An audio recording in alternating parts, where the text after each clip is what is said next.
जो लोग एग्जाम्स की तैयारी कर रहे हैं या जिनको सिर्फ जियोपॉलिटिक्स और इकोनॉमी में इंटरेस्ट है ना, उनके लिए ये डीप डाइव एक्चुअली ओवरवेलमिंग नहीं होगा। हम सबसे इंपॉर्टेंट आहा मोमेंट्स निकालने वाले हैं यहाँ से। सही बात है। तो मेरे पास गाइड के तौर पर मेरी एक्सपर्ट हैं। चलिए मैम, इस हैवी इन्फॉर्मेशन को अनपैक करते हैं। इस सोर्स मटेरियल में सबसे फैसिनेटिंग बात यह है कि ये सिर्फ ज्योग्राफी नहीं, हमारी इकोनॉमी का इंजन है। राइट। इंजन तो है ही, पर इसकी कॉम्प्लेक्सिटी देखकर दिमाग घूम जाता है। चलो अब पहली स्लाइड पर चलते हैं। देखो इस स्लाइड पर जो 3D ऑब्जेक्ट है, एक बहुत बड़ी हैवी किताब है जिस पर कैपिटल लेटर्स में कॉन्स्टिट्यूशन यानी संविधान लिखा है। अच्छा, हाँ। और ठीक उसके ऊपर भारत का ग्रीन कलर्ड 3D मैप रखा हुआ है। ये विजुअल मेटाफर हमें बताता है कि जिस तरह देश संविधान पर चलता है ना, बिल्कुल वैसे ही हमारी इकोनॉमी इन पोर्ट्स के आधार पर चलती है। ओह वाह, वेट मैम, यहाँ मुझे clear red exam alert box दिख रहा है, एग्जाम सुपरलेटिव्स के नाम से। हाँ बताओ क्या लिखा है उसमें। एग्जाम के लिए सबसे इंपॉर्टेंट फैक्ट्स यहाँ एकदम हाईलाइट किए गए हैं। सबसे बड़ा निजी यानी प्राइवेट बंदरगाह मुंद्रा है, जो गुजरात में है। फिर भारत का 13th प्रमुख बंदरगाह वदावन है, महाराष्ट्र में। राइट। और ओवरऑल सबसे गहरा मतलब डीपेस्ट पोर्ट कृष्णपट्टनम है, जिसका ड्राफ्ट 18.5 मीटर है। ये ड्राफ्ट का पॉइंट काफी इंटरेस्टिंग है। बिल्कुल, ड्राफ्ट का मतलब बेसिकली पानी की वो गहराई होती है जो बड़े जहाजों को तैरने के लिए चाहिए। सही है। 18.5 मीटर बहुत डीप होता है। सही है।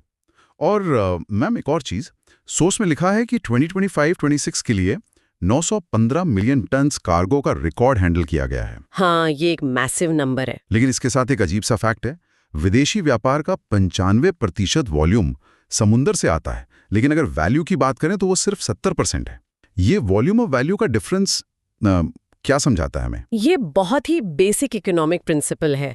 देखो, जो हेवीएस्ट और बल्की आइटम्स होते हैं ना, जैसे कोयला, आयरन ओर या कच्चा तेल, हाँ, रॉ मटेरियल्स। एग्जैक्टली, उनका वजन बहुत ज्यादा होता है, पर उनकी पर किलो कीमत सस्ती होती है, तो उनको सी रूट से लाना ही फीजिबल है। और जो हल्के और एक्सपेंसिव आइटम्स हैं, जैसे माइक्रोचिप्स या लाइफ सेविंग मेडिसिन्स, उनको हवा के रास्ते यानी एयर रूट से भेजा जाता है। इसीलिए वॉल्यूम पोर्ट्स पर ज्यादा है, पर वैल्यू में वो गैप आ जाता है। यहाँ MCQ 1 और 2 भी इसीलिए रेलेवेंट हो जाते हैं, क्योंकि ज्योग्राफी और इकोनॉमी का यही ओवरलैप वहाँ पूछा जाता है। Got it. मतलब पोर्ट्स पेट भरते हैं इंडस्ट्री का, भले ही सस्ता सामान क्यों ना हो। चलो अब अगली स्लाइड वेस्टर्न कोस्ट की स्ट्रेटेजिक मैट्रिक्स पर चलते हैं। ऑलराइट, देखते हैं यहाँ क्या है। देखो इस स्लाइड के लेफ्ट साइड पर जो 3D मैप और समुंदर का टॉप डाउन व्यू दिखाया गया है ना, जिसमें शिप और वेव्स एकदम क्लियर हैं। हाँ, काफी डिटेल्ड 3D रेंडर है। ये मेटाफोरिकली दर्शाता है कि भारत का पश्चिमी तट यानी वेस्टर्न कोस्ट ग्लोबल ट्रेड, खासकर मिडिल ईस्ट और यूरोप के लिए कितना बड़ा गेटवे है। मैम, यहाँ टेबल में प्योर रेड एग्जाम अलर्ट्स छुपे हैं, एकदम रैपिड फैक्ट्स हैं यहाँ। पढ़कर सुनाओ। कंडला, जिसको अब दीनदयाल पोर्ट कहते हैं, वो एक ज्वारी है यानी टाइडल पोर्ट है और उत्तर भारत की आपूर्ति का मुक्त व्यापार क्षेत्र है, फ्री ट्रेड जोन। सही कहा। फिर मुंबई पोर्ट सबसे बड़ा प्राकृतिक यानी नेचुरल बंदरगाह है। इसका साइज 400 स्क्वायर किलोमीटर्स दिखाया गया है।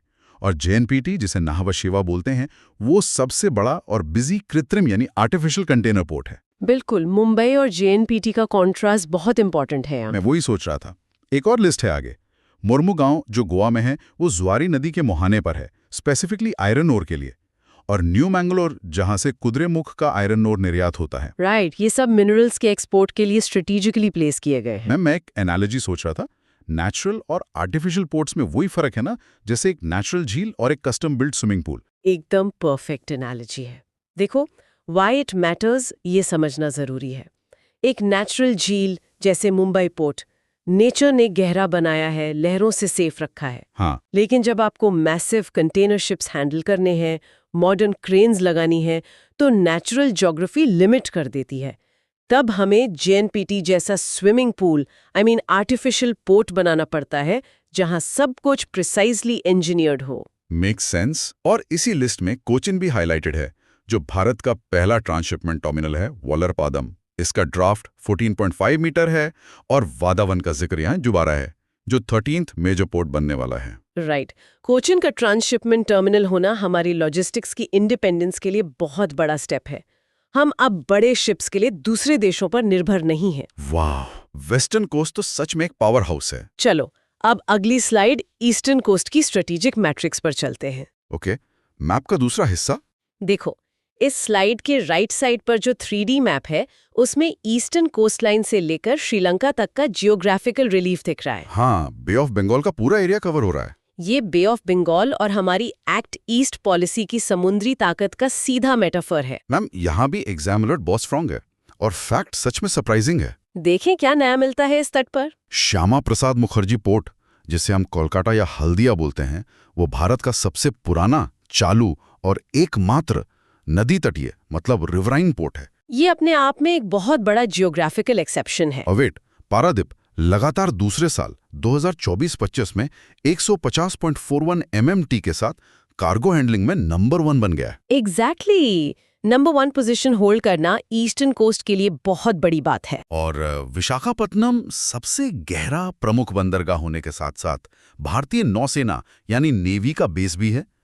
कमर्शियल और डिफेंस दोनों एक जगह। हाँ, विशाखापत्तनम का स्ट्रेटेजिक डबल रोल बहुत क्रूशल है हमारी मैरिटाइम सिक्योरिटी के लिए। आगे कुछ और नाम है। कामराजा यानी एन्नौर पहला कॉर्पोरेट पोर्ट है, फिर चेन्नई दूसरा सबसे बड़ा और पुराना कृत्रिम पोर्ट है। राइट। लेकिन स्लाइड में चेन्नई का टेक्स्ट थोड़ा रिपीट सा लग रहा है, पर अगर हम इसे वीओ चिदम्बरम आर यानी टूटीकोरिन से कनेक्ट करें तो क्लियर होता है कि टूटीकोरिन दक्षिण भारत का प्रमुख औद्योगिक केंद्र और पेट्रोकेमिकल या फर्टिलाइजर हब है। बिल्कुल सही कैच किया तुमने। देखो, ईस्टर्न कोस्ट पर आर्टिफिशियल पोर्ट्स ज्यादा क्यों हैं? क्योंकि वहां डेल्टा ज्यादा होते हैं। एग्जैक्टली, नदियां मिट्टी बहाकर लाती हैं, तो वहां नेचुरली गहरे पोर्ट्स नहीं बन पाते। इंजीनियर्स को समुद्र में घुसकर ब्रेकवाटर्स और आर्टिफिशियल चैनल्स बनाने पड़ते हैं। ओह, तभी कॉर्पोरेट पोर्ट्स का कॉन्सेप्ट वहां रिलेवेंट है। हाँ, इनका कॉर्पोरेट नेचर इन्हें फ्लेक्सिबिलिटी देता है, डिसीजन मेकिंग फास्ट होती है, प्राइवेट इन्वेस्टमेंट जल्दी आता है और इस वजह से ट्रेड की स्पीड बढ़ जाती है। समझ गया, ब्यूरोक्रेसी कम और एग्जीक्यूशन फास्ट। ये तो एफिशिएंसी का एकदम नया लेवल है। चलो अब अगली स्लाइड सागरमाला विजन और समुद्री आधुनिकीकरण पर चलते हैं। सागरमाला, राइट? ये नाम बहुत बार करंट अफेयर्स में आता है। देखो, इस स्लाइड पर जो 3D ऑब्जेक्ट्स का सीक्वेंस है वो एक परफेक्ट विजुअल स्टोरी बनाता है। पहला ऑब्जेक्ट एक हैवी मेटालिक एंकर है जो शिप का होता है ना। हाँ, ट्रेडिशनल लोहे का एंकर। और वो एक एरो के जरिए एक मॉडर्न AI या CPU माइक्रोचिप से जुड़ता है। फिर वहां से एक और एरो एक ऊपर जाते हुए 3D ग्राफ की तरफ इशारा करता है जिसमें रुपी का सिंबल बना है। ओ, मतलब ग्रोथ ग्राफ। बिल्कुल। ये मेटाफर दिखाता है कि जब ट्रेडिशनल शिपिंग यानी एंकर को टेक्नोलॉजी यानी चिप से जोड़ा जाता है तो सीधा इकोनॉमिक बूम होता है। मैम, यहाँ तो डेटा पॉइंट्स का रेड अलर्ट है। मैं बस फैक्ट्स लिस्ट आउट करता हूँ एग्जाम अलर्ट की तरह। Go ahead. सागरमाला परियोजना जो 2015 से 2035 तक प्लान्ड है, वो पोर्ट लेड डेवलपमेंट पर बेस्ड है। इसका बजट 5.5 लाख करोड़ रुपए से ज्यादा है और इसमें 800 से ज्यादा प्रोजेक्ट्स हैं। मैसिव इन्वेस्टमेंट है ये। और डिजिटल AI इंटीग्रेशन में ONOD यानी वन नेशन वन डॉक्यूमेंट और ONOP प्रोसेस से पेपर वर्क प्रैक्टिकली खत्म हो गया है। नेशनल लॉजिस्टिक्स पोर्टल मरीन और सागर सेतु ऐप लॉन्च हुए हैं। राइट। और AI का यूज डायरेक्टली कंजेशन फोरकास्टिंग और डिसीजन मेकिंग में हो रहा है। पोर्ट्स पर AI, ये सच में फ्यूचरिस्टिक लग रहा है। और इसका प्रैक्टिकल असर पता है कहाँ दिखता है? कहाँ? टर्न अराउंड टाइम में। पहले शिप्स को पोर्ट पर दिन बिताने पड़ते थे सिर्फ डॉक्यूमेंट्स क्लियर कराने के लिए। वेट, सोर्स में लिखा है कि 2013-14 में जो शिप्स को 14 डेज लगते थे वो 2025 में घटकर 1 डे से भी कम हो गया है। Less than 1 day. हाँ, और ये बहुत बड़ी अचीवमेंट है। ये तो बिल्कुल बफरिंग स्पीड वाले इंटरनेट से अचानक 5G पर आने जैसी बात हो गई। 96 आवर्स से सीधा अंडर 24 आवर्स। बिल्कुल सही एग्जाम्पल दिया। इस एफिशिएंसी का सीधा असर उस record 915 million turns cargo handling पर पड़ा है जिसके बारे में हमने शुरू में बात की थी। जहाज जल्दी खाली होता है तो दूसरा तुरंत डॉक कर सकता है। लॉजिस्टिक्स कंप्लीटली स्ट्रीमलाइन हो गई हैं। ये सब पढ़ने के बाद लग रहा है कि अब टेस्ट का टाइम आ गया है। चलो अब आखिरी स्लाइड परीक्षा चकमा हाई यील्ड MCQs पर चलते हैं। ओ बॉय, परीक्षा चकमा। देखो, इस स्लाइड के टॉप लेफ्ट पर एक चमकता हुआ लाल रंग का सायरन, जैसे पुलिस सायरन होता है ना, वैसा 3D आइकन बना हुआ है। हाँ, एकदम हाई अलर्ट वाली फीलिंग दे रहा है। ये विजुअल मेटाफोर सीधे लिसनर के दिमाग की बत्ती जलाने के लिए है कि अब हाई अलर्ट पर आने का टाइम है। रैपिड फायर परीक्षा शुरू हो चुकी है। मैम, एग्जाम अलर्ट सायरन बज चुका है। ये लीजिए क्विक आंसर्स। क्वेश्चन 1 UPSC 2017 का सवाल है कि चाबहार पोर्ट का क्या महत्व है? और इसका जवाब? आंसर है कि पाकिस्तान पर निर्भरता के बिना अफगानिस्तान और मध्य एशिया यानी सेंट्रल एशिया तक पहुंच। राइट। दूसरा सवाल? क्वेश्चन 2, सबसे बड़ा प्राइवेट और कंटेनर पोर्ट कौन सा है? आंसर मुंद्रा। सही है। तीसरा? पहला ट्रांसशिपमेंट टर्मिनल। आंसर कोचीन, जिसका टर्मिनल वालारपडम है। बहुत बढ़िया। अगर हम इसको बिगर पिक्चर से कनेक्ट करें तो ये चारों सवाल geography, private investment, river dynamics और ग्लोबल लॉजिस्टिक्स को टेस्ट करते हैं। ये सिर्फ फैक्ट्स नहीं है, ये पूरी मैरीटाइम इकोनॉमी के पिलर्स हैं। एब्सोल्युटली। वैसे मैं यहाँ स्पेसिफिकली एक बात क्लियर करना चाहूँगा जो चाबहार पोर्ट के बारे में थी। हम उस पॉलिटिकल पॉइंट पर या इंटरनेशनल रिलेशंस पर कोई स्टैंड नहीं ले रहे हैं। हम सिर्फ और सिर्फ यूपीएससी के हिस्टोरिकल सोर्स मटेरियल और इस स्लाइड की इन्फॉर्मेशन को ऑब्जेक्टिवली रिपोर्ट कर रहे हैं। बिल्कुल। हमारा फोकस प्योरली एजुकेशनल और एग्जाम ओरिएंटेड है। तो इसके साथ हमने आज का डीप डाइव रैप अप कर लिया है। मैम, आपका बहुत बहुत शुक्रिया इस डेंस इन्फॉर्मेशन को इतने एक्सेसिबल तरीके से एक्सप्लेन करने के लिए। वेलकम, मुझे भी बहुत मजा आया। हमने कॉन्स्टिट्यूशन और पोर्ट्स के कनेक्शन से शुरुआत की थी। दोनों कोर्स वेस्टर्न और ईस्टर्न दोनों को डिकोड किया, नेचुरल और आर्टिफिशियल पोर्ट्स का फर्क समझा और फाइनली एआई मॉडर्नाइजेशन तक आए।